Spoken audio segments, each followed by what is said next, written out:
Braves Country. I'm Mac Magee. Join us for Pitch by Pitch, Play by Play, the classic call of Braves Country baseball. We're bringing you Atlanta Braves baseball all year long. Jump into our pregame show, Braves Country Today, just before first pitch. Stick around for the postgame show, Braves Country Tonight, where we will open up the phone lines and react to your calls or your comments all year long. That's Braves Country Radio, pitch by pitch, play by play, your home for the classic call of Braves Country baseball.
You're listening to Braves Country Radio, your home for the classic call of Braves Country baseball.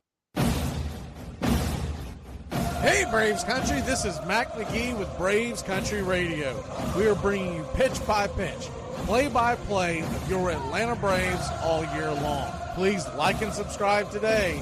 It's free and it helps us bring you more of the game we all love. Braves Country Radio, your home for the classic call of Braves Country baseball.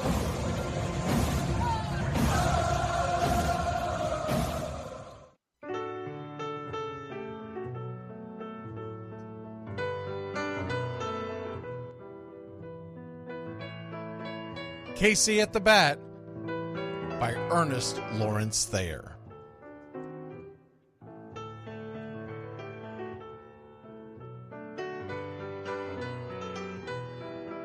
The outlook wasn't brilliant for the Mudville Nine that day. The score stood 4-2, but with 1 inning more to play. And when Cooney died at first, and Barrows did the same, a pall-like silence fell upon the patrons of the game. A straggling few got up to go in deep despair. The rest clung to the hope which springs eternal in the human breast. They thought, if only Casey could but get a whack at that, we'd put up even money now with Casey at the bat. But Flynn preceded Casey, as did Jimmy Blake, and the former was a hoodoo, while the latter was a cake. So upon that stricken multitude grim, melancholy sat, for there seemed but little chance of Casey getting to the bat. But Flynn let drive a single, to the wonderment of all, and Blake, the much despised, tore the cover off the ball. And when the dust had lifted, and men saw what had occurred, there was Jimmy safe at second, and Flynn a hugging third.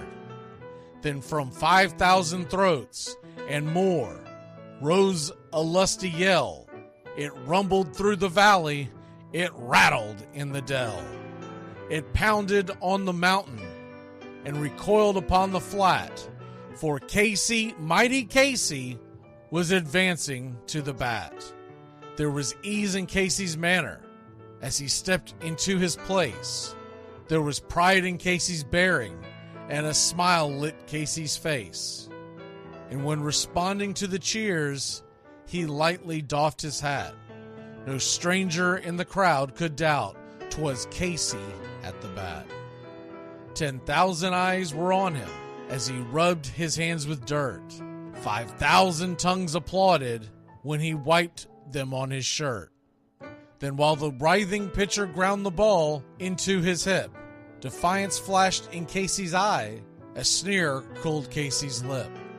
And now the leather-covered sphere came hurtling through the air, and Casey stood a-watching it in a haughty grandeur there. Closed by the sturdy batsman, the ball unheeded sped. "That ain't my style," said Casey. "Strike one," the umpire said. From the benches black with people, there went up a muffled roar, like the beating of a storm waves on a stern and distant shore. "Kill him! Kill the umpire!" shouted someone on the stand, and it's likely they'd have killed him had not Casey raised his hand. With the smile of Christian charity, great Casey's visage shone.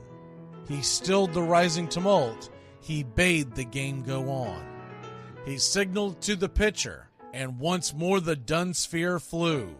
But Casey ignored it, and the umpire said, "Strike two!" "Fraud!" cried the maddened thousands, and echoed answered, "Fraud!" But one scornful look from Casey, and the audience was awed. They saw his face grow stern and cold. They saw his muscles strain.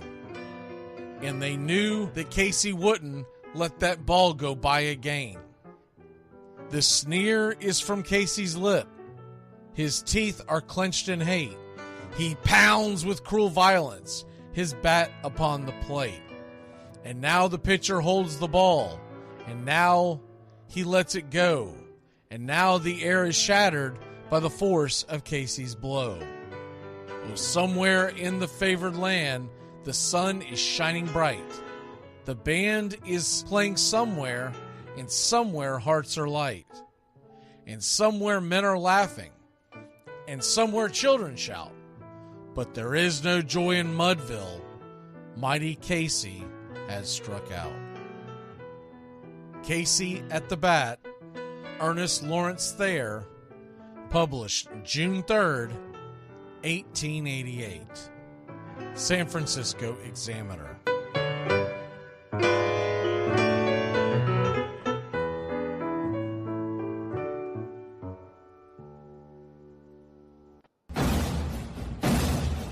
Hey Braves Country, I'm Mac Magee. Join us for Pitch by Pitch, Play by Play, the classic call of Braves Country Baseball. We're bringing you Atlanta Braves baseball all year long. Jump into our pregame show Braves Country today just before first pitch. Stick around for the postgame show, Braves Country Tonight, where we will open up the phone lines and react to your calls or your comments all year long. That's Braves Country Radio, pitch by pitch, play by play, your home for the classic call of Braves Country Baseball.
What's up, Braves Country? Looking forward to a great Atlanta Braves season. See y'all at the ballpark. Love you.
Lineup for Braves Country by DM McGee, 2020. 2024. A is for Aaron, the Hammer and Hank, the real home run king. Take that to the bank. B is for Bobby. Cox never cowered. He'd give Blue quite an earful on his way to the showers. C is for Chipper. Don't call him Larry. He would show up in Shea, the Mets he would bury. D is for David. Justice he'd bring. A Game 6 solo brought Atlanta their ring. E is for Eddie Matthews. 512 bombs away. Lit skies from Boston to Milwaukee to the A. F is for Fred. McGriff dog-biting crime. A fire was lit the day he arrived. G is for Glavin. Southpaw winds and kicks. Changing speeds east and west. A gem in Game 6. H is for Harry and his brother George Wright. The father of baseball, Boston pennants in flight. I is for inning, ending double play. Riley to Ozzie to Olsen all day. J is for Jones. Andrew let her fly, and his gloves in center is where singles would die. K is for strikeouts, a plenty from Strider. The quads in the stash, getting swings from that slider. L is for Lopez. Javi to B-Mac. Travis and Smurf, we've been lucky to see that. M is for Mad Dog. He won 355. Could swat flies with the changeup and still bust you inside. N is for Necro. He got to the hall by bending and knuckling and floating that ball. O is for Otis. Old Nixon could fly. The catch at the wall baffled our eyes. P still for Peterson. We were all rockin' pearls. With Eddie and Jorge, we were out of this world. Q is a quandary for why Dale is not in. Murphy MVPs again and again. R is for ranking. The top pitchers lore. Remember Kid Nichols, 107 WAR. S is for Smoltzy. The big three in the hall. When the game's on the line, you give John the ball. T is for Tyler. Matzik and the gift of 2021, the entire night shift. U is for Chavez, but we say Uncle Jesse. The frames, the release, kept the batters guessing. V is Van Weeren. Skip Carey 2. Don Ernie Joe, the tales from the booth. W is Warren. Spawn Johnny Sane. They'd ride him in Boston and then pray for rain. X is Mazzoni. Yeah, X marked the spot. Leo rocked next to Bobby, and his pitchers stayed hot. Why it makes us feel young, the game's main appeal. Chopping through the battery, there's no better feel. Z is for Zip Boom Bam, Ramalama Ding Dong. Throughout the summer, we sing that song. From AJ to eyeglasses and a hell of a pen. Mad Max, Uncle Charlie, win after win. A cannon from short, and RC you later. Acuna Matata, there is no one greater. Though you can't fit them all when you just A to Z. Think of your favorites in the rafters we see. I started with 3, then 10, 25, 47, 31, and of course 29. Let's not forget 21, 41, 35, the great 44, or 755, and old number 6, who led his great teams. The pennants were flying. It felt like a dream. From Boston to Milwaukee to Atlanta's TBS, a family, a tradition, Braves country's the best. Lineup for Braves Country by DM McGee, 2024.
Lineup for yesterday by Ogden Ash.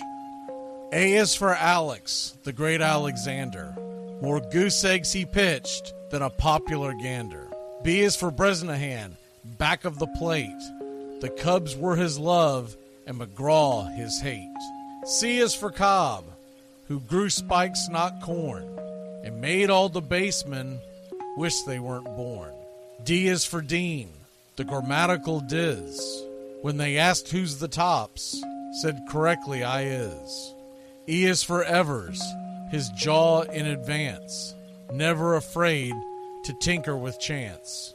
F is for Fordham, and Frankie and Fish. I wish he were back with the Giants, I wish. G is for Gehrig, the pride of the stadium. His record pure gold, his courage pure radium.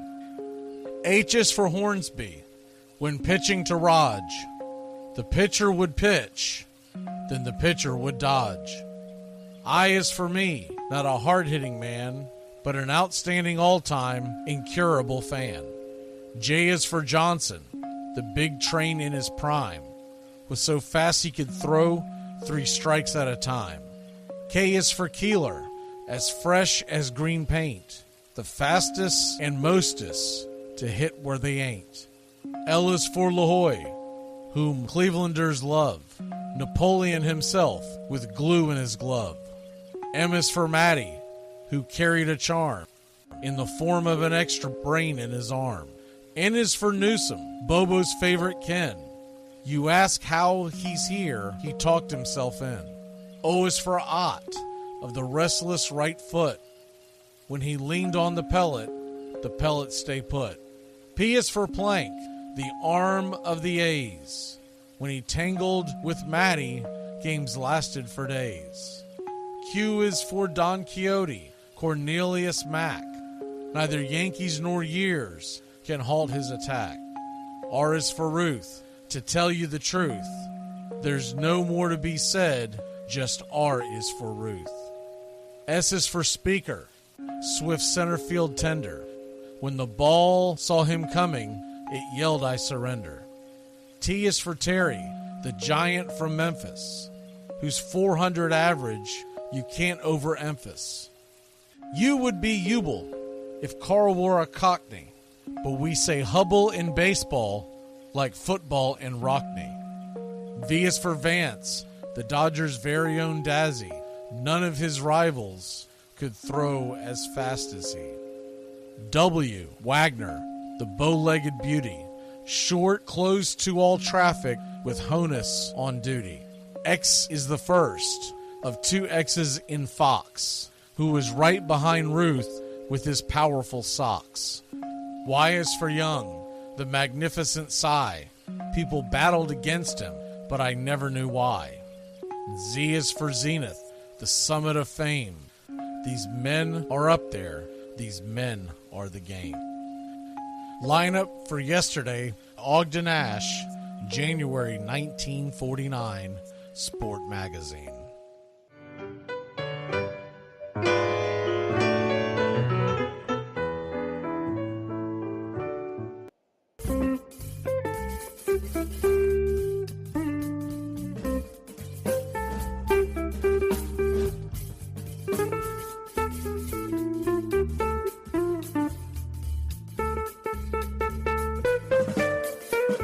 Drink like me, you can't smoke like me. So don't try and be like me, and let's party together.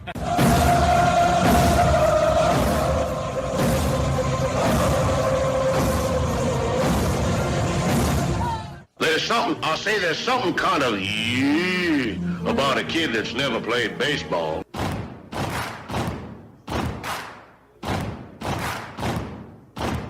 Baseball is a beautiful thing. It's more beautiful in an old park. It's asymmetrical and quirky. But even in a dome with artificial turf, it's beautiful. The way the field fans out, the choreography of the sport, the pace and rhythm of it, the fact that that pace and rhythm allows for conversation and reflection and opinion and comparison. In right field, the crowd is tormenting Strawberries, singing Darryl, Darryl. Little roller up along first, behind the bag.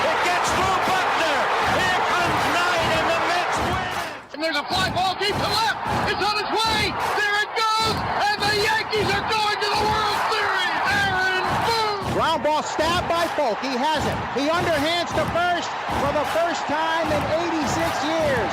The Red Sox have won baseball world championship. Can you believe it? It's a pastime, something you do. It's entertainment, something you watch.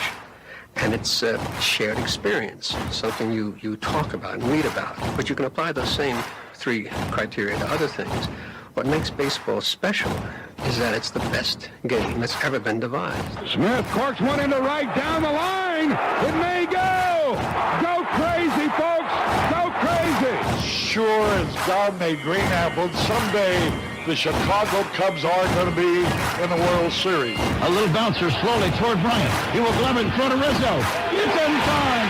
And the Chicago Cubs win the World Series. Cubs win. What a lucky break. The good Lord wants the Cubs to win. How can you not be romantic about baseball? If baseball is about caring, about loyalty and rivalry. Braves fans are on their feet hoping for some kind of a bleeder or a seeing-eye single. Here's the 1-2 pitch. Fastball hit high and deep down the right field line. It's going back, back, back. Is it fair? Is it zip, boom, bam, it's gone. Ram-a-lam, ding dong, a 3-run shot, and your Atlanta Braves have taken a 1-1 lead. She's gone, baby! There's a very peaceful thing. It was created and played in pastures and meadows. There's grass, there's outdoors, there's everything that people thought was American and feel about America. You get in a ballpark, and it's the wonder of walking through that dark tunnel and seeing a huge open space where men play the little boy's game.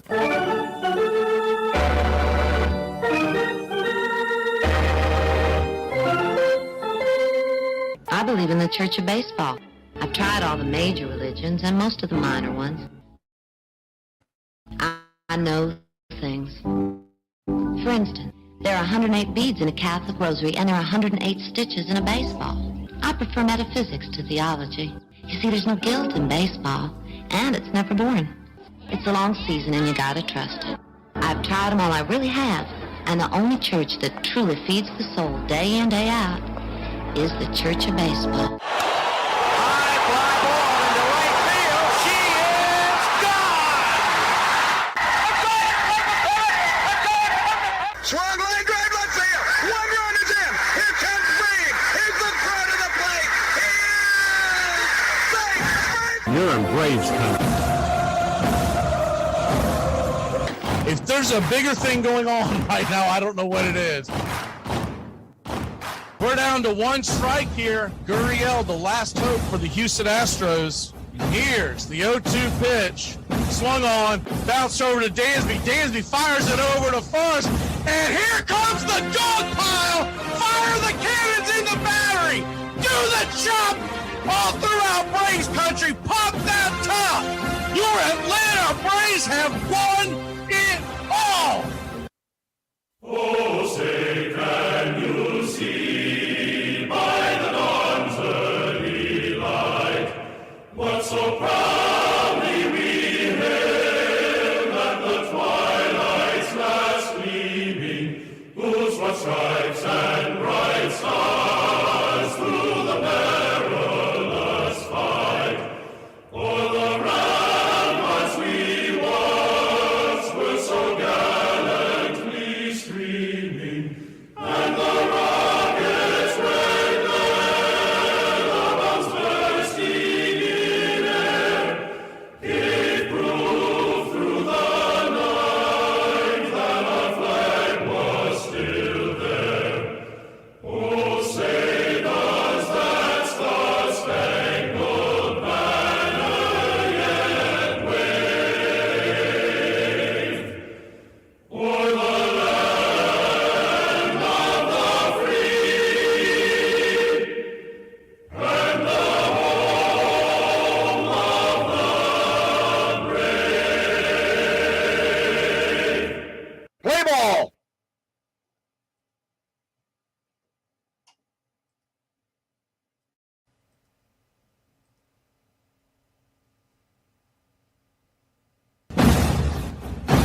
On a beer?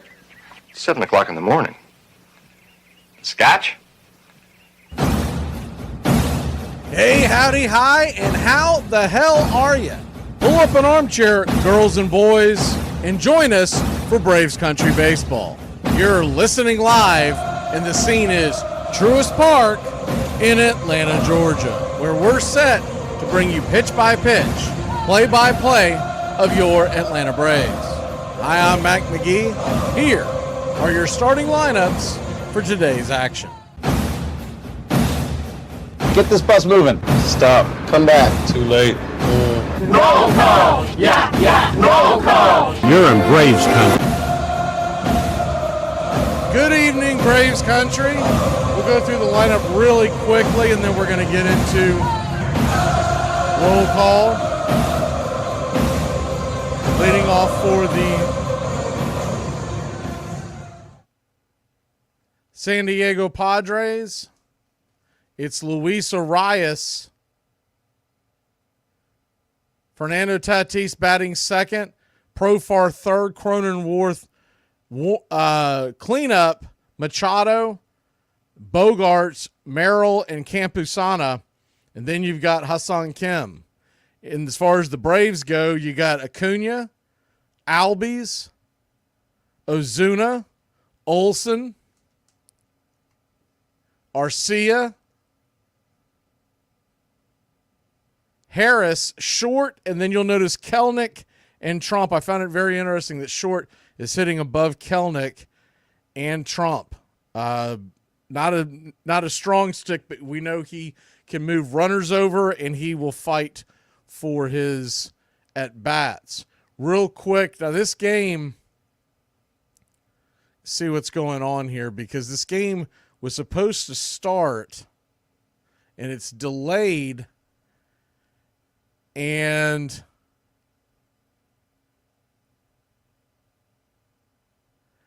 the strange thing is there's no weather in the area. And what the radar is showing and what the writers are showing is that there's no weather in the area, but it's delayed due to inclement area weather coming in. So what that means is they're either trying to wait this out to see if they can get the game in, or it's a bunch of shenanigans and all the fans drove out there for no reason. But we'll see what's going on here. I'm going to double check something real quick. We got something lined up here for you to play. So it's a little frustrating, I know, for the fans when you've got the game. Realistically, I still don't understand why they didn't just start the game a little earlier. I mean, let's be honest. That's what they should have done.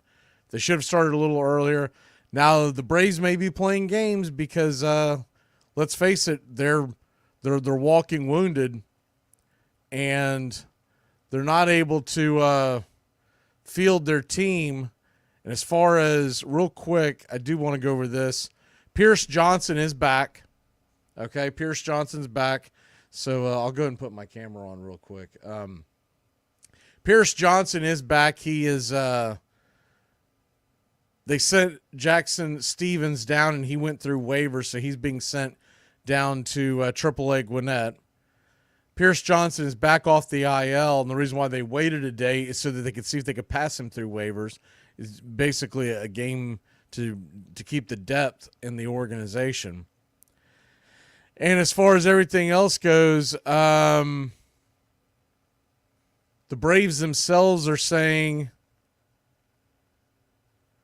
I mean, honestly, I really don't understand why they didn't start the game a little earlier, at least start it on time, or just call it a night. But we're gonna hang here with you and see what happens. I really don't get what the games are playing. There's no reason why they couldn't have already called that game and keep people from having to go out there and fight the traffic and whatnot. But Andy Griffith is next here now. We got a show coming up here for you, and we'll step aside. We're going to keep an eye on it. As soon as we know the first pitch time, we'll let you know. But right now, it's not raining at the stadium. and they just announced this, 10 minutes ago the Braves announced this? So prior to this, the plan was for them to play, and instead we are going to wait out a rain delay. So we'll see how long it goes, and we'll keep you updated in the chat, y'all. Here is a Once Upon a Pastime series here on Braves Country, as we will go into...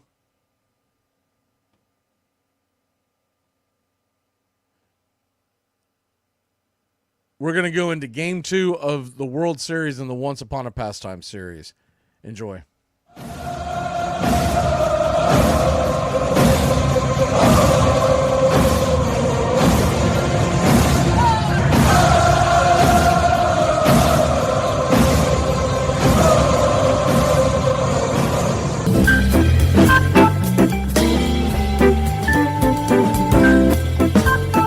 Welcome in!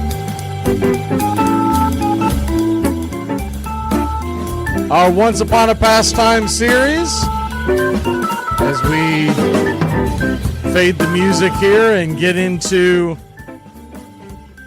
today's Once Upon a Pastime series. We're doing the World Series, and what we thought we would do, if you haven't caught the first one of these, is we are going to do a 7-part series. And obviously, because of 7 games in the World Series, in the modern World Series, it is now 7 games.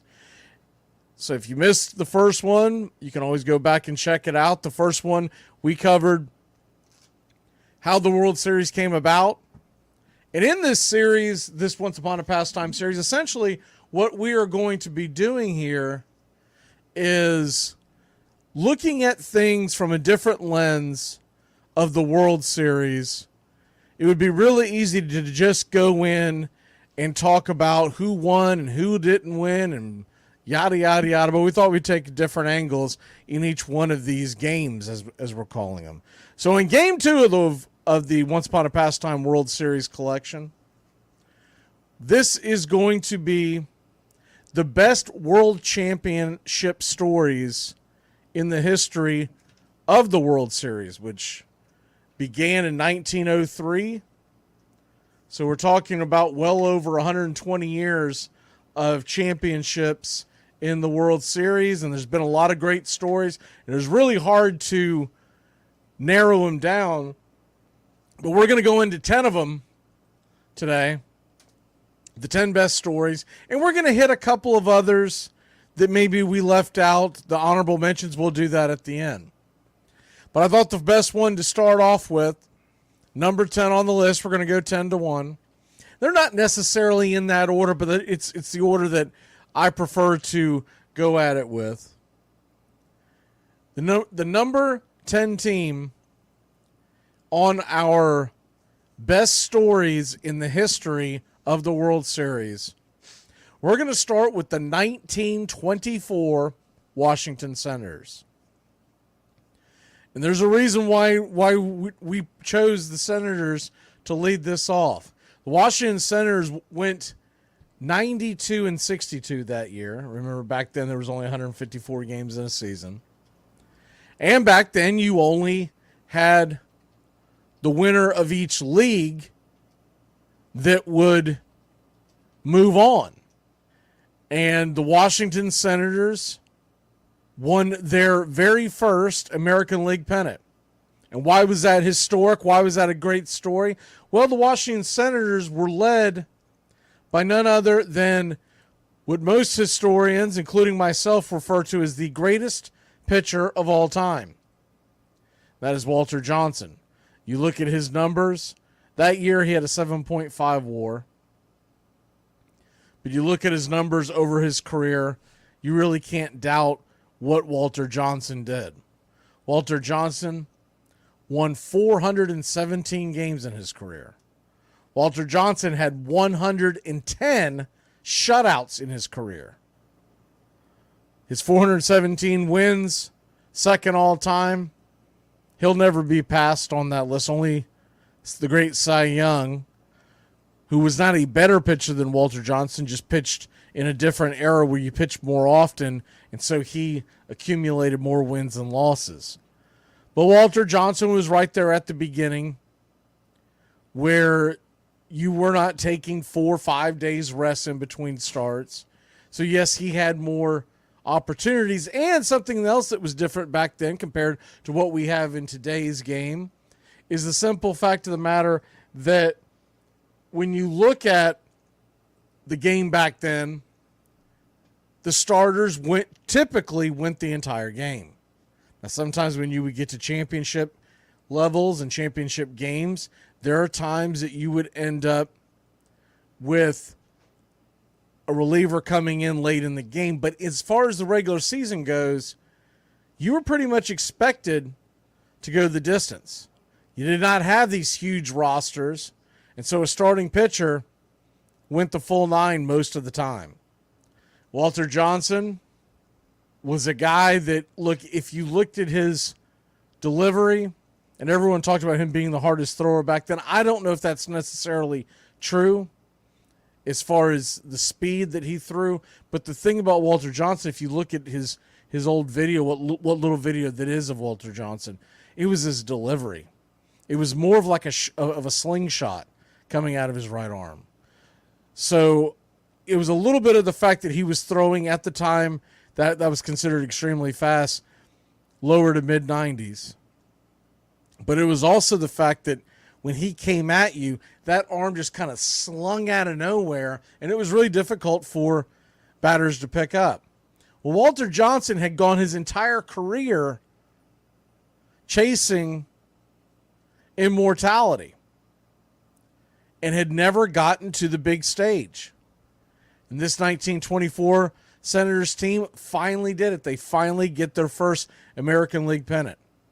Now remember, the Senators were playing in the American League at the same time that you had teams like the New York Yankees, who were just starting to build something, the great Boston Red Sox teams, which, let's be honest, were some of the greatest of all time. And then you also had a lot of other teams in that time period that were kind of blocking his path. And it really wasn't Walter Johnson's fault that the Senators never did better than they did. It was the fact that he was always on a bad team.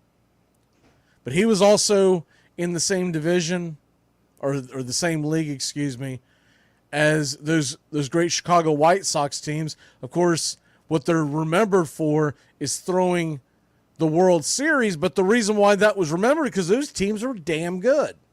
And then, of course, you had the Tigers with Ty Cobb, the Philadelphia Athletics, who were dominant in the very early part of the previous decade. And the Cleveland Indians had some good teams as well. So the Senators finally beat out all those teams, and they were 3 games in front of the Yankees. And they ended up 2 in front because the New York Yankees ended up playing 2 less games because they weren't needed. But they secured the championship, and the 1924 World Series begins, and you have a Senators team that is about to take on another historic team in its own right, and that was the New York Giants, the New York Baseball Giants. And, of course, the New York Baseball Giants were National League royalty. And they were there from the very beginning. You had John McGraw still managing the team. And so they embark on this championship series, and it's a best of 7. And really what got America's attention for this series, it's not that it was just New York City, Washington, D.C., 2 of your bigger populated cities at the time, but it was the fact that you had one of the greatest names in the history of baseball about to square off with the famed New York Giants. And look, these games, they were absolutely hopping. 35,000 in attendance in the games that were in Griffith Stadium, which was the old stadium in Washington. And then the Polo Grounds, they were averaging 48,000. In fact, they got 49,271 in game number 5. And that alone was a big deal. I mean, you're talking about, and it's funny because we think of it now, because now as they build the newer stadiums, they're actually building them with less seats because they want people to be able to be closer, et cetera, et cetera. But back then, there were no television contracts. There were no radio contracts. They made their money from the people walking through the gates, through the turnstiles, and they were cramming everybody they could cram in. In these games, another thing that kind of jumps out to you in this series is the time of these games. They did have a couple of 3-hour games, but most of the games lasted just about 2 hours. A couple of them just below, a couple of them just over, but about 2 hours. And so you're going into this, and this was the first World Series, by the way, to use the 2-3-2 home game pattern. Prior to that, they were doing, a lot of them were 1-1-1-1. Then you had some that they would deviate from that because of travel expenses. But this is the first one that they said, we're going to do 2-3-2. And, of course, that has become the model for all 7-game championship series in all major sports in America for the first, 70 years. It's not until the early 2000s that they deviate away from that in the NBA and do the 2-2-1-1-1. But this would be the first one, and the first game of the series, New York takes a 1-0 lead, 4-3. And the Senators come back in game number 2 and tie it up 1 apiece. And now they've got to go to the Polo Grounds for 3. And there were a lot of New York writers that were writing, they're never going to get back to Washington. This was a terrible idea, et cetera, et cetera. New York wins game number 3 to take a 2-1 lead. And then in game 4, the Washington Senators win a big game 7-4. And that sealed the deal to know that they're going to have to go back to Washington. The Giants would win game 5, and they would go back to Griffin Stadium, just needing 1 win for the championship. But the Senators would win 2-1 and 4-3. Walter Johnson, by the way, lost game number 1. And Walter Johnson lost game number 5, and there were a lot of writers back then that were actually really attacking Walter Johnson, basically saying that he can't win the big one. And it would be Walter Johnson in game number 7 that would get the win and bring home the championship. And in that game, he would throw 12 innings, allow 3 runs and 8 hits. It's also neat to point out that these games, because we think about nowadays where they're all primetime, et cetera, these games were all being played at 2 o'clock Eastern time. And they were doing that so people could get to the park. But remember, they didn't have the artificial lights, so they're trying to get the games in and get them in before essentially 5 o'clock when the sun starts to go down. So in that championship series, Walter Johnson finally answers the bell. He wins game 7. It's a big deal. And it really puts a cap on his championship, on his Hall of Fame career. That championship puts a cap on it and solidifies him as one of the greats of all time. I know there are other pitchers that people would go to as far as who do you want in a big game, and I can't argue against that. But as far as the best pitcher of all time, for my money, it's Walter Johnson. Just because of 110 shutouts is the number that jumps out at me. Now, I do believe in a big game back in those days, and this was just past his playing time. But I do believe in a big game in those days. I probably would go with either Smokey Joe Wood or Christy Mathewson. Probably Christy Mathewson. But Walter Johnson, at the collective 417 wins and 110 shutouts, to me, he's the greatest of all time. All right, the number 9 team. As we go trucking along here, Once Upon a Pastime series, I'm going to go with the 1957 Milwaukee Braves. And the reason why this becomes a big story and a big deal, first of all, the Braves beat out teams like the St. Louis Cardinals of that time period. Remember, that was just past the Gas House Gang, and it was just before the great Bob Gibson would start dominating the National League. But in that time period, the 1957 time period, you're talking about the Dodgers, which, by the way, ends up being their last season in Brooklyn. You're talking about Cincinnati, and it's to be noted, back in 1957, they were still being referred to as the Redlegs. You had a Milwaukee team that won 95 games and lost 59. But the big reason why I picked this one as one of the best stories is because this sealed the deal of one of the better cores in the history of baseball. And you look at this team and who they had on it. Hank Aaron. Obviously, that's the first name that comes to mind. Eddie Matthews. Listen to these numbers in 1957, what their WAR was. Hank Aaron had an 8.0 WAR. Eddie Matthews a 7.4. Warren Spahn, a 4.7 WAR. Johnny Logan, Wes Covington, Bill Bruton.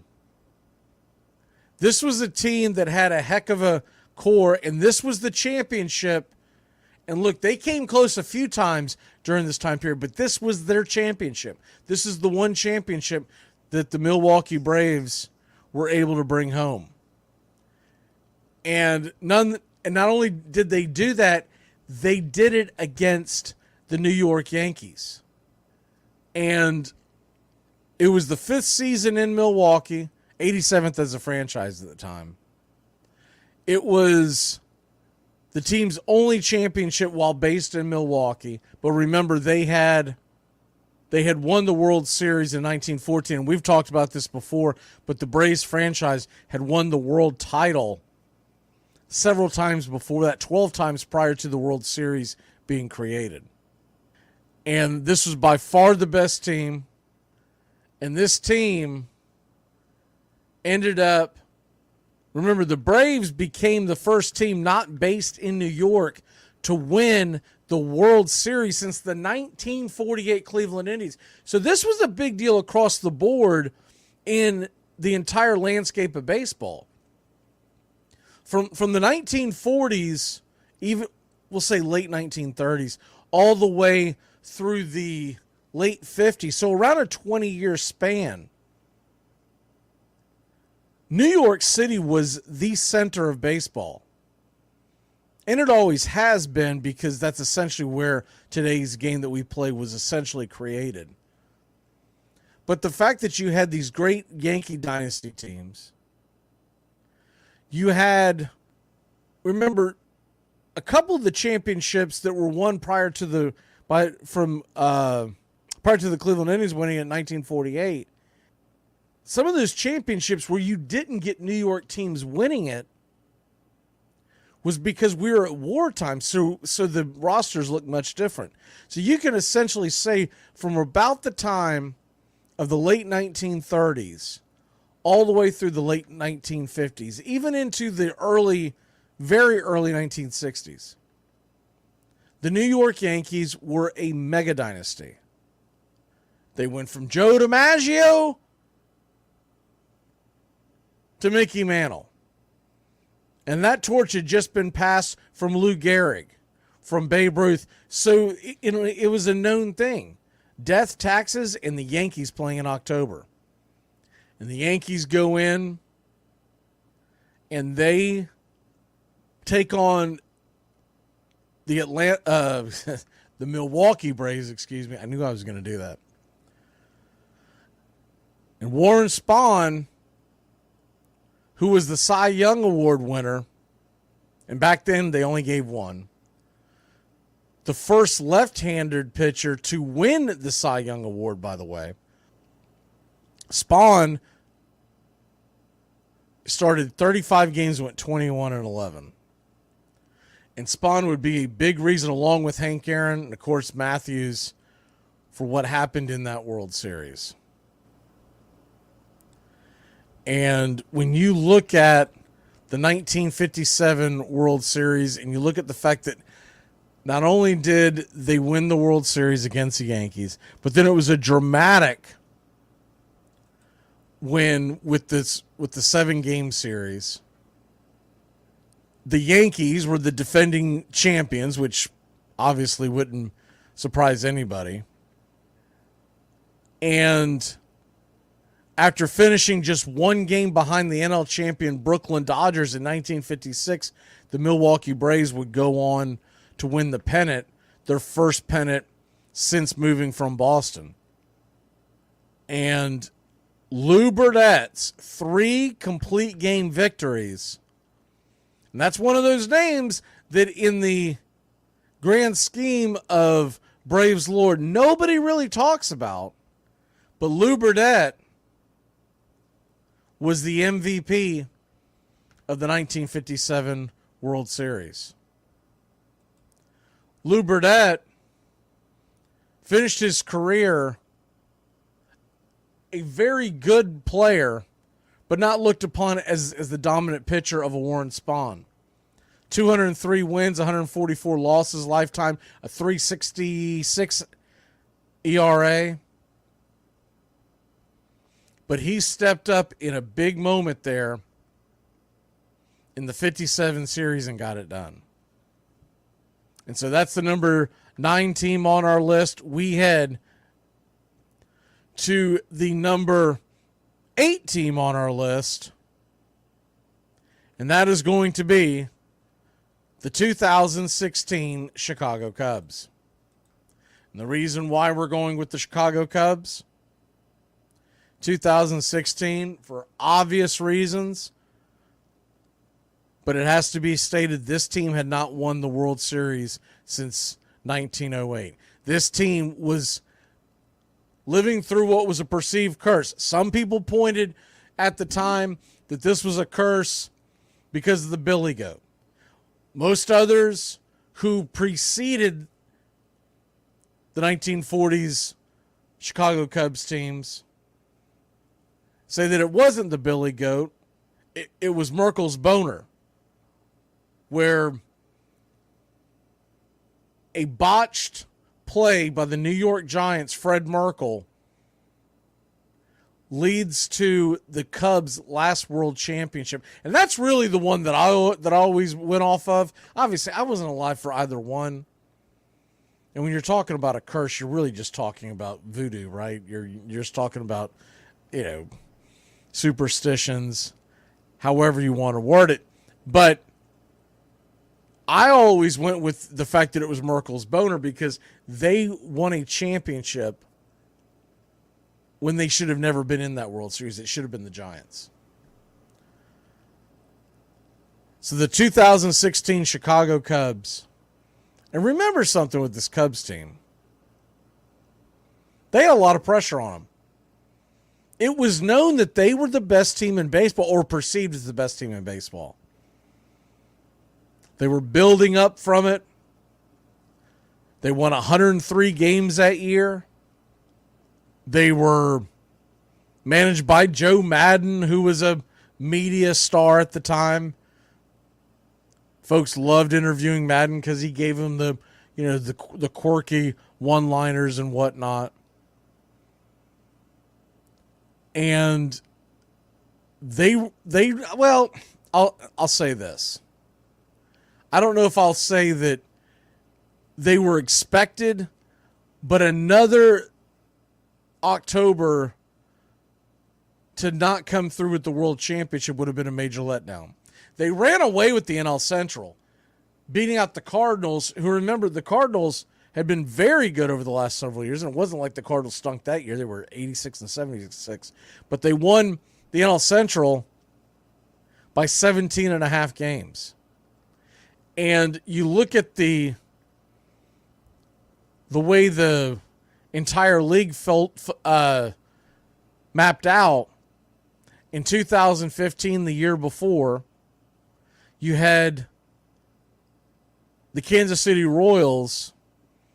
This really was a great time before we found out about the cheating scandal of the 2017 Astros. This really was a great time in baseball because at the time you were getting great story after great story. In 2014, that was the magical run by Madison Bumgarner. It was their third championship, but it was the way they won it. In 2015, you had the Kansas City Royals beating the Mets. Very emotional World Series. It was a great run by the Royals, and they were finishing off what they couldn't do the year before. And then 2016, you've got the Cubs here, and then 17 after that would end up being the Astros. Of course, the Astros were very bad at the time, right before the 17 season, but nobody knew that there was going to be all this, the trash can banging and all the stuff that ended up marring that championship. But This was a great time in Major League Baseball. You had a lot of great stories, and the 2016 Chicago Cubs was one of them. They were absolutely one of them. And you look at this team and the way that they went through the gauntlet, and they beating the Cleveland Indians, as they were known at the time, in a 7-game series, one where the Cubs were down 3 games. This was just a great story. And remember, when they're facing off with the Cleveland Indians are trying to win their first one in, what was it at the time, about 60 years. So these were two lovable losers meeting in the World Series, and it was just a great story all around. The next one on the list, the 1927 New York Yankees. The New York Yankees, 1927. You have to put this story in there because you talk about the greatest champions of all time, the greatest stories of all time. You will never hear greatness referenced in sports, much less Major League Baseball, without someone bringing up the 27 Yankees. And why was that? The 1927 Yankees were just that damn good. They were 110-44. What? 714 winning percentage. 110-44. And remember, these were not watered down leagues. This is back when you only had, 8 teams in each division. The 1927 Yankees is probably the championship team that has been most referenced in the history of mankind. Yes, you had Babe Ruth. Yes, you had Lou Gehrig. Yes, you had a team that just multiple Hall of Famers up and down the lineup. You had Earl Combs, Tony Lazzeri, Waite Hoyt, Wilcie Moore, Bob Musial. I think one of the greatest names in the history of sport, Urban Shocker. It really sounds more like a pro wrestling name. Herb Pennock. This team, as we're just getting out of the dead ball era, This team had Lou Gehrig hit 47 home runs, 109 walks, which led to a .373 batting average and a 1.240 OPS. That is insane. But that's just the tip of the iceberg for this team. This team had Babe Ruth, who set the record that year for the magic number of 60 home runs. Babe Ruth had 165 RBIs in his own right. Why didn't he have more RBI than that? Because Gehrig was usually clearing the bases. They bounced back and forth between the 3 and 4 spot. Babe Ruth, 137 walks. And this is an era long before Barry Bonds ever came in with the steroids and whatnot. This is an era where you didn't intentionally walk guys very often because it was a badge of honor. He walked 137 times to have a .356 batting average, and his OPS was better than Gehrig's. If you think 1.240 is insane, which it is, his OPS is 1.258. Bob Musial had a .902 OPS. But this is why they called it Murderer's Row. This is the famous Murderer's Row. And it's just an unbelievable team. And it's just, you cannot tell stories of the best championship stories of all time without mentioning the 1927 Yankees. Folks will always look at that team as the best that there ever was. And I don't know if there's ever going to be another team that's going to outperform it. I don't know if there's going to be another team that is going to take the moniker of this is the greatest team of all time. But we all know the further and further we get away. Now the dopes will discount what they did. Say, well, that was 1927. For those of us that actually understand the history of the game, we build that shadow even longer and longer. So it doesn't matter what a team does. We're always going to reference what they did, especially in the time that they did it. The 1927 Yankees swept the World Series. A pretty good Pittsburgh Pirate team. They swept the World Series. The composite line score looks like this: 23 runs to 10 runs, 38 hits to 29 hits. The 1927 World Series was looked upon as an afterthought, even though the Pirates were a really good team. The Pittsburgh Pirates were not chopped liver. They won 94 games in their own right. So that's the 1927 New York Yankees. And we wrap up the first 5 with the 1967 St. Louis Cardinals. And I felt like we had to have a Cardinal team on this list. And I felt like it was really difficult to comb through the stories of, and there's been some great stories with the Cardinal franchise. Don't get me wrong. You could go on and on and on. But I picked the 1967 team because of the makeup of the team. You had Tim McCarver. Roger Maris was playing right field for this team. Lou Brock, Curt Flood, Orlando Cepeda. This team was littered with all-stars, Hall of Famers, and Steve Carlton, Bob Gibson. What an incredible year that this team had. It really felt like they had to be on here. And the 1967 Cardinals team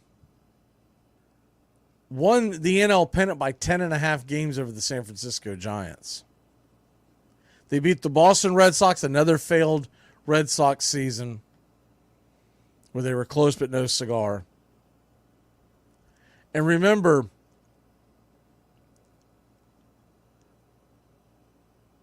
you had Gold Gloves by Bob Gibson, by Curt Flood.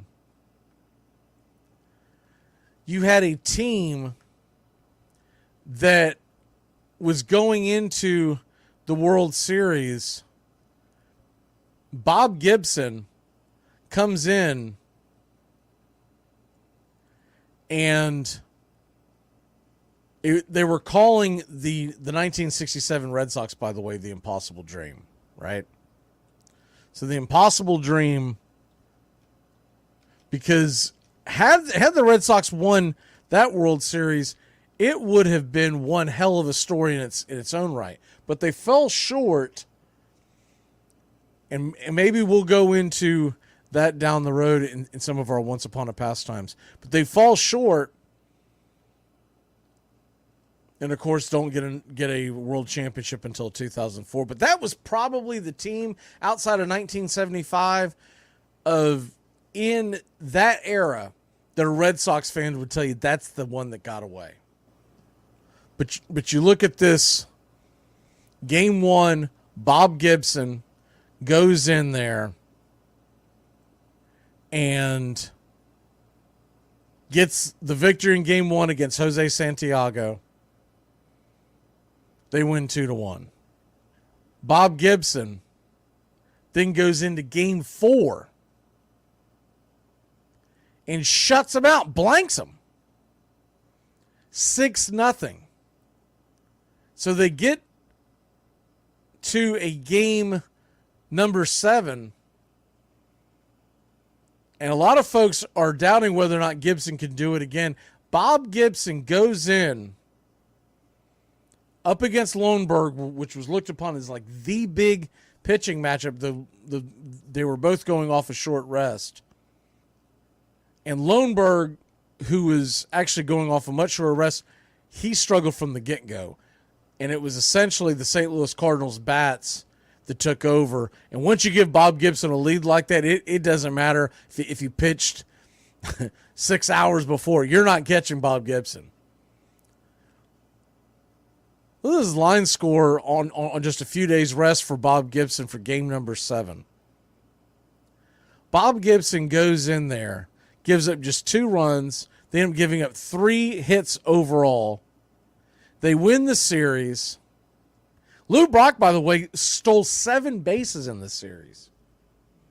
And the 1967 St. Louis Cardinals were the team to really go out there and come from behind, win the series, and they do it off of Bob Gibson coming off of a major injury. All right, we're going to step aside here for a second, reset. We come back 5 through 1, and we're going to hit a couple of teams that are just on the outside looking in. We will be right back.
Welcome back.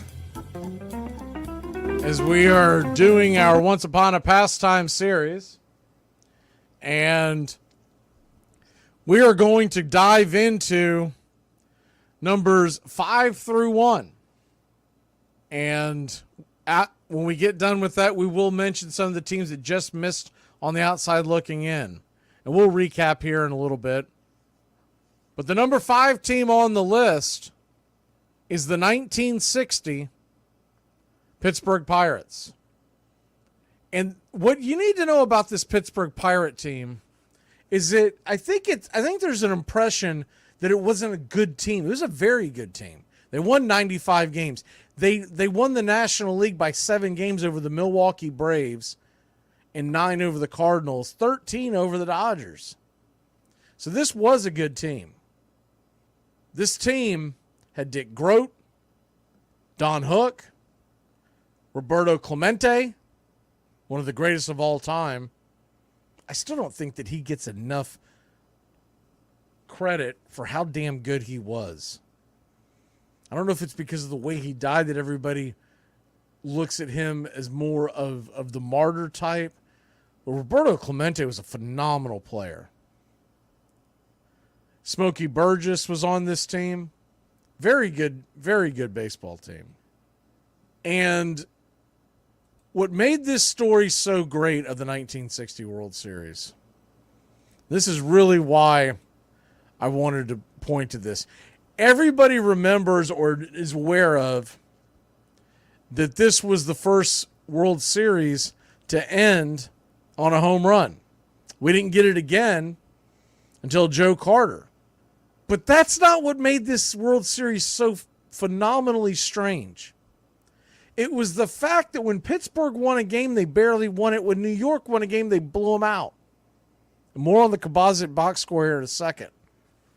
But you had game 1, Pittsburgh wins this game 6-4.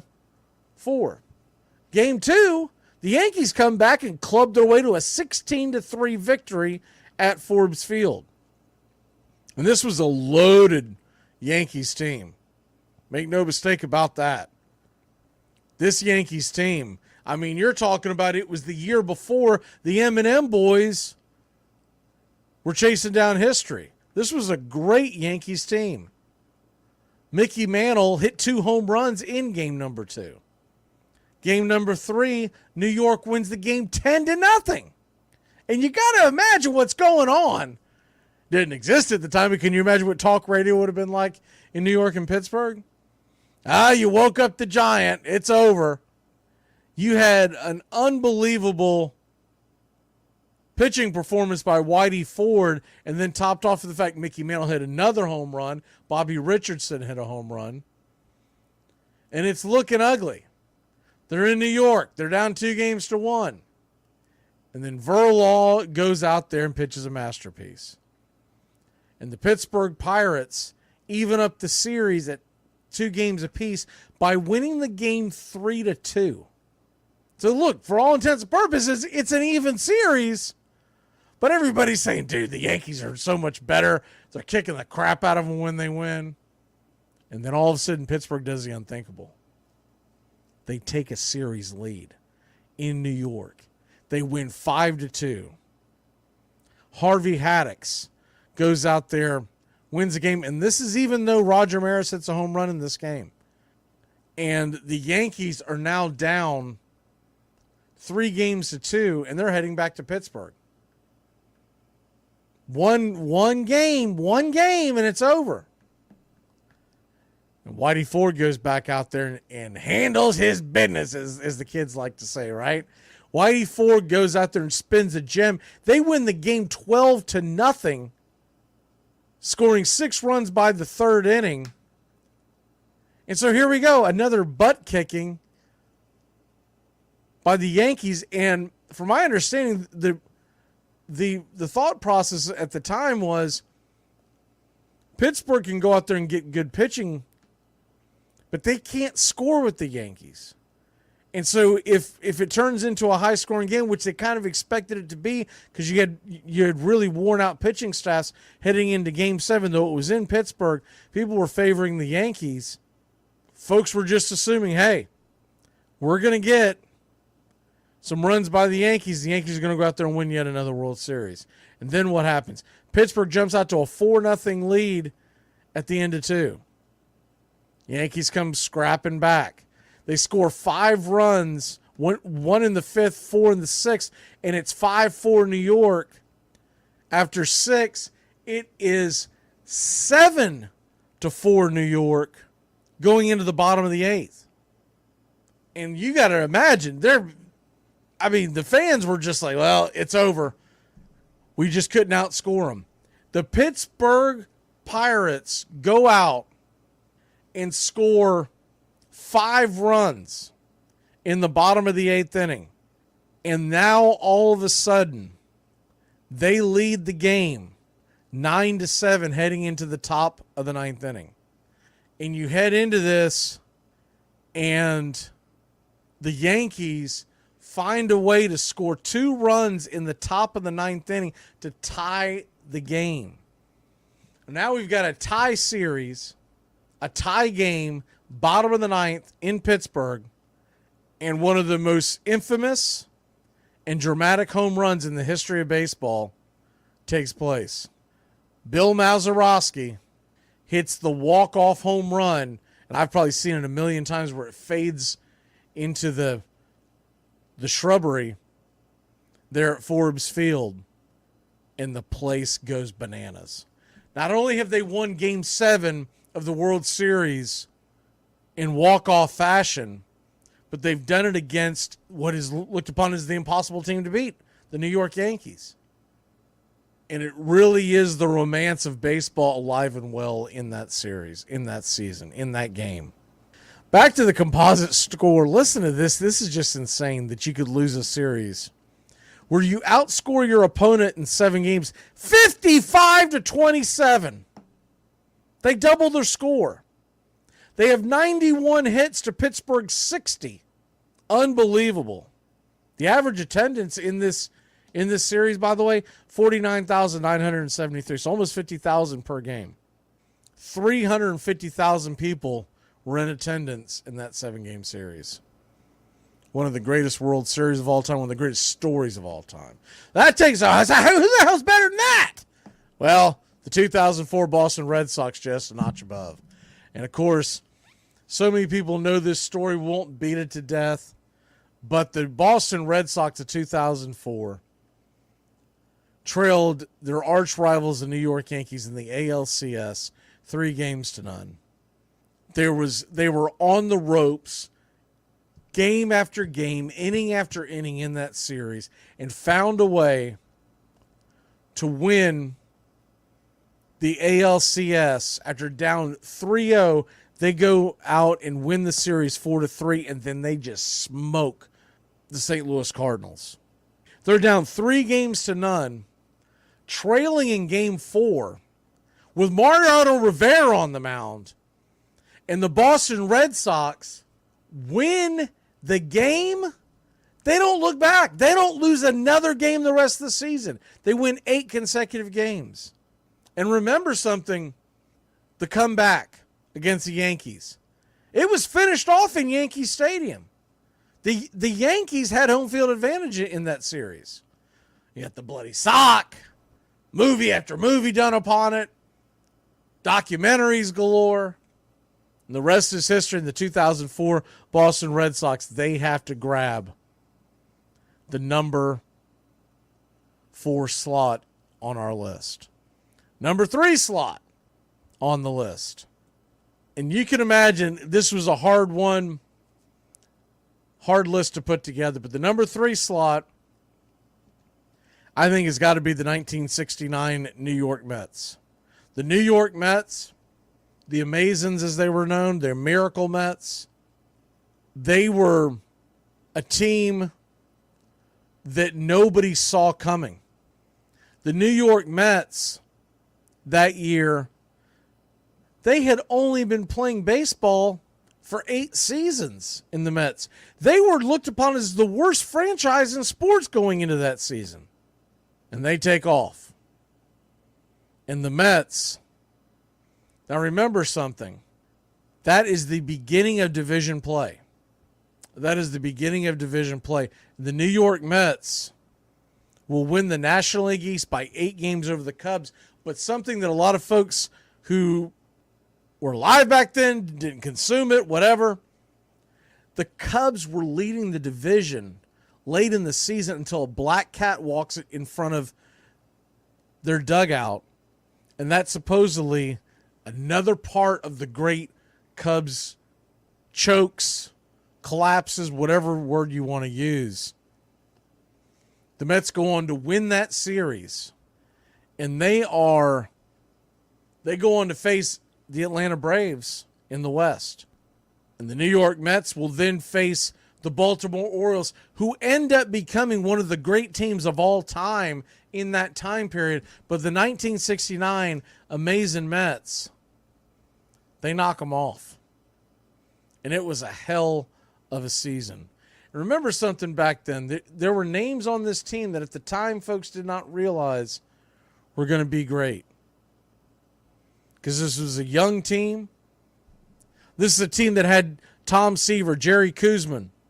Some guy by the name of Nolan Ryan was on their pitching staff at age 22. Tug McGraw.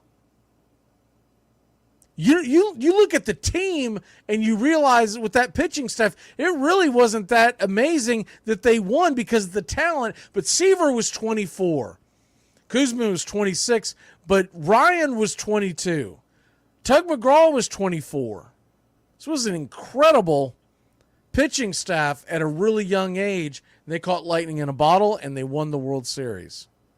That team would never make it back all the way and win it again. They had a couple of runs in the 70s and fell short against the A's. But that team pulled off one of the biggest shockers. Remember, this is happening the same time that Joe Namath wins the Super Bowl for the New York Jets. So the entire area is ate up with Jets and Mets magic. So felt like we had to put the 69 Mets there, and I think they're appropriately marked where they're at. The number 2 team on the list, and I'll stick to my guns on this one.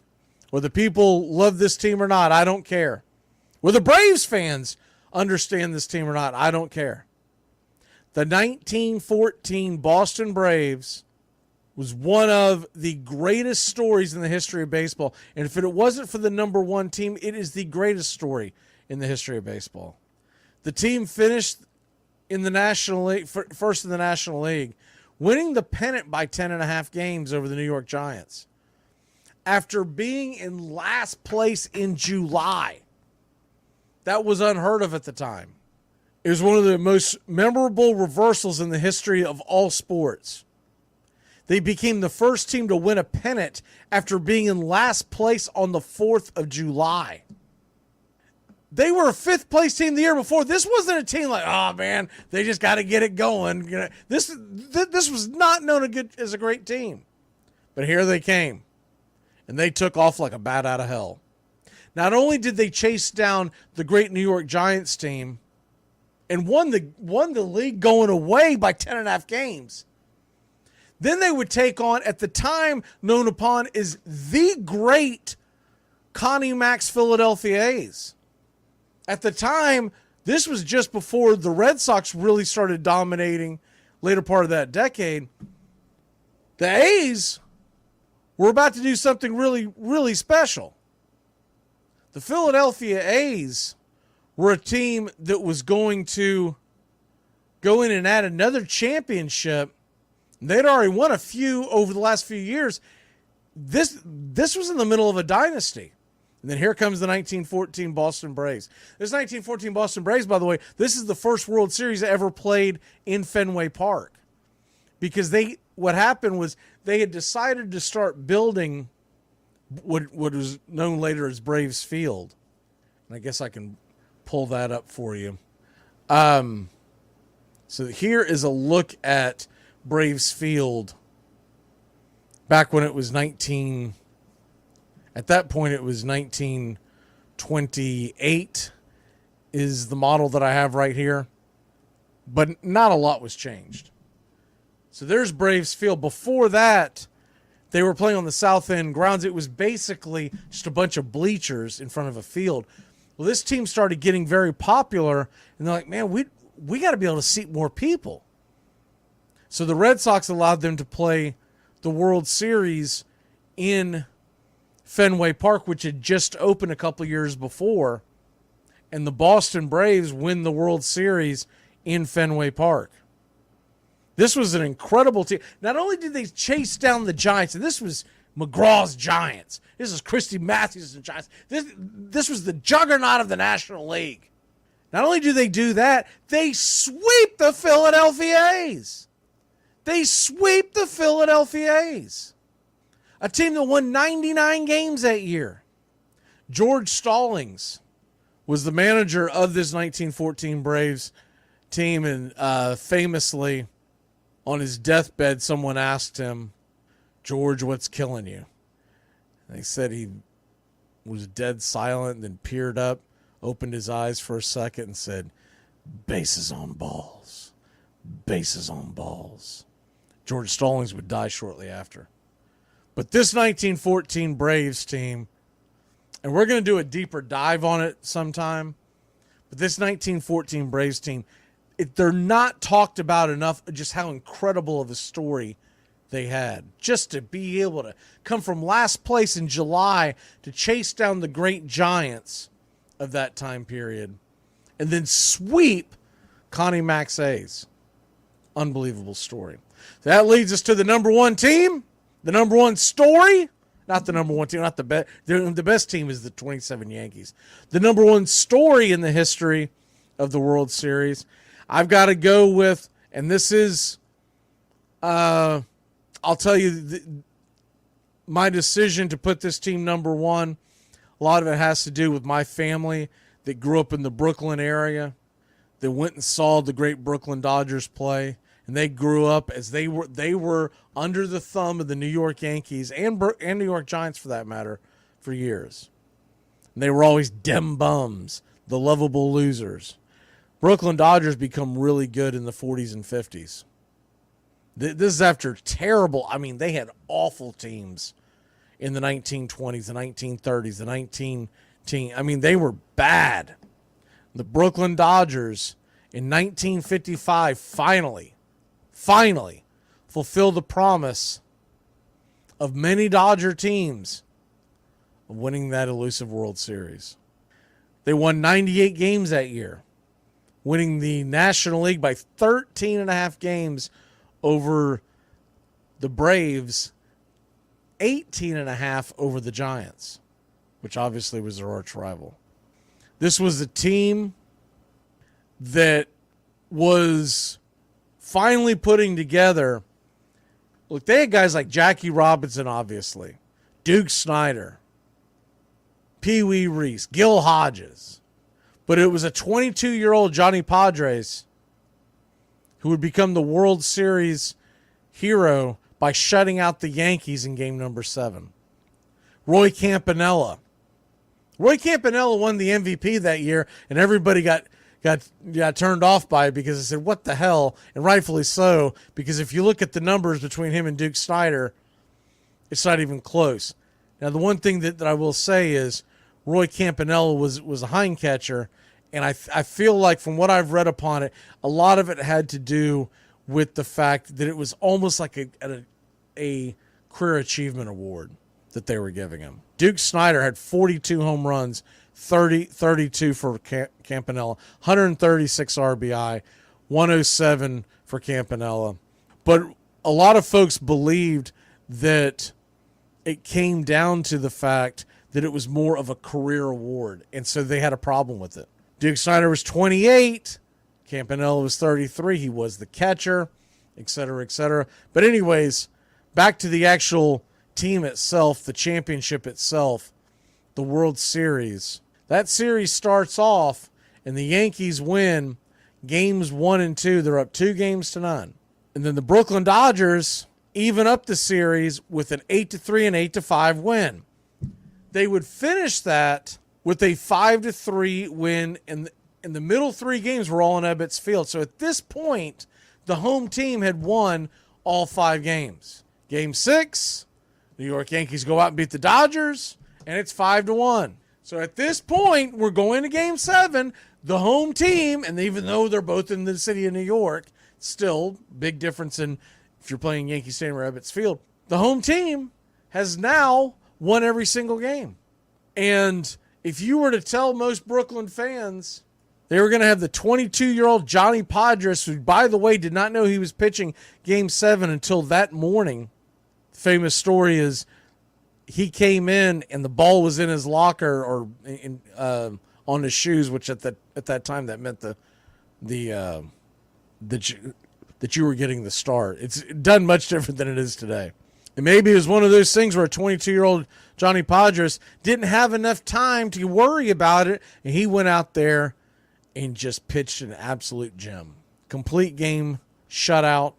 He won Game 3 as well, and he was selected as the MVP. Both games were complete games. Composite score for the entire series, Dodgers did win it 31-26 as far as runs. They had 3 more hits than the Yankees. They had 4 more errors. But that is the greatest story in the history of baseball, in my opinion, as far as the World Series is concerned, because the 1955 Dodgers, this was a team that broke their fans' heart year after year after year. They would get so close. They were the bridesmaids. They were never the bride. They were the bridesmaids. They were never the bride. And then all of a sudden, they go into Game 7 of the World Series. And look at here. They don't just win it. They shut out the Yankees in Yankee Stadium with a 22-year-old who ends up being the MVP. And that's the list. Start from 10-1. It's the 24 Senators, the 57 Braves, the 2016 Cubs, the 1927 Yankees, the 1967 St. Louis Cardinals, the 1960 Pittsburgh Pirates, the 2004 Red Sox, and the 1969 New York Mets. The number 2 team on the list, the 1914 Miracle Braves, who were in last place in July, on July 4th, and came back. Not only did they win the National League going away by 10.5 games, but they sweep a dynasty in the Philadelphia A's of Connie Mack. That Connie Mack team of the 1914 Braves, by the way, of the 1914 Athletics, they lost to the 1914 Braves. That team was shortly sold off after that because Connie Mack was having a hard time making bills. That team is what led to the then championship teams of the Boston Red Sox, and some of those players moved on to play for the New York Yankees when they were sold off because their idiot owner wanted to finance No Nanette piece of crap musical. Those were the building blocks. And some of those teams from the Red Sox also ended up on, a couple of them ended up on that controversial Black Sox team. And then the 1955 Brooklyn Dodgers, forget about it. Now, here are some of the honorable mentions that I'll throw out. Number 1 with the bullet, the 2021 Atlanta Braves. And it's not just because I'm a Braves fan. It's not because it was the first series, the first season that I was doing the play-by-play here on our Braves Country Radio YouTube channel, and I'm just blown away by what that team did. But the fact that team really came out of nowhere and won the World Series that year when nobody was giving them a chance. They were stuck in neutral all year long, and they finally got it together. It was really the month of September, late August, early September, where they started to take off, and you saw that bullpen come together, and it was just an incredible story. I'll give you that, and I'll give you the 2013 Boston Red Sox. That was the team that was just a bunch of misfits, essentially, that came together and won it all, beating a very good St. Louis Cardinals team. The 2014 Giants, I mean, that was a special bunch. And that run by Madison Bumgarner is the best I've ever seen in a pitcher. I wasn't around when some of these other guys did what they did in the postseason. I know people talk about the Sandy Koufax. I wasn't alive to see that, but I saw Madison Bumgarner. I'm glad that I did. Couple other really cool stories. I thought about putting the White Sox in it, but they were really flat because they won it. They had the misfortune of winning their championship right after the Red Sox had won theirs. So it really lost. And I'll tell you what was a good story, as much as you can imagine, not a fan of them being a Braves fan. The 2003 Florida Marlins knocking out the Yankees. That was a good young pitching staff. That was a fun team. That was a Miguel Cabrera team. And they really were a great story. I thought about the Arizona Diamondbacks in 2001, but what made it not a great story was the fact that a lot of the country was pulling for the Yankees because of what had happened a couple of months before that with the terrible attacks in New York City. So that one was a little difficult to put in there. Another great story, but just, I don't know, it didn't have the interest, was the 1993 Toronto Blue Jays with the walk-off of Joe Carter. Pirates won out on that argument, because I actually went over with a couple of very knowledgeable baseball friends of mine as I was making this list. Another team that I almost put on there was the last real championship that the Dodgers won. The 1988 LA Dodgers. Man, that was a special team. And they knocked out an Oakland A's team that everyone thought, and I was a very young kid at the time, but I was starting to fall in love with the game of baseball. And that year, that season, kind of solidified it. The year that I'll always point to that made me go, man, do I love this game, was 1985. And that Royals-Cardinals series was incredible. Even though the Cardinals got screwed, we all know that. The blown call at first base in Game 6 that unraveled, and the Royals went on to win the World Series. 86, I was pulling for the Red Sox when Mookie knocked the ball through Bill Buckner's leg. But those are more just nostalgia to me. I had to go through and pick teams, pick stories that I thought were timeless. One of the ones that I thought about, but I didn't want to put two Pittsburgh Pirates in one top 10 list. It seemed like overkill. The 1979 We Are Family, Chuck Tanner-led Pittsburgh Pirates. That was a pretty cool one. You could have picked any of the Oakland Athletic teams, any of the big red machines. If you go back in a deeper dive on some of the things that I've read on, obviously I didn't consume it, but that I've read on as far as Major League Baseball stories, some of the better storied ones. The 1934 St. Louis Cardinals. That was the famed Gas House gang that beat the Tigers. And if I was going to grab one more that was a great story, because obviously you noticed I didn't put, one of the most infamous stories, obviously, the 1919 Reds beating the White Sox, but because of the Black Sox scandal, you can't put that there. But what I will say was a great story that I just left on the outside of the ledger because we went over it in game one of this series. 1906, Chicago White Sox, known as the Hitless Wonders, a team that went in and upset the juggernaut Cubs. The Cubs lost the World Series in 06, won it in 07, and won it in 08. And then, of course, after that, Merkel's boner, et cetera, they don't win it again for 2016. But that White Sox team is one of the greatest of all time stories. But like I said, we'd just gone over it in game one. But that team was phenomenal as far as their story, because that White Sox team, they couldn't hit a lick. But they went on an incredible winning streak to end up winning the American League over the New York Highlanders, later known as the Yankees, and the Cleveland Naps, later known as the Indians. The White Sox pitching staff that year had a league-leading 32 shutouts, but they won games with their pitching, and they got enough timely hits to win the 06 World Series. They won that series. They won Game 1 2-1. Game 3 they won 3-0. By the way, lost Game 4 1-0. somehow put together 8 runs in game 5 or 6 and won the World Series. But they will always be known as the hitless wonders. All right, that's it. We've taken enough of your time. I hope you enjoyed this Once Upon a Pastime series. Look for game 3 that'll be coming up in the very near future. Y'all have a great one. Make sure to take yourself out to the ball game in the very near future.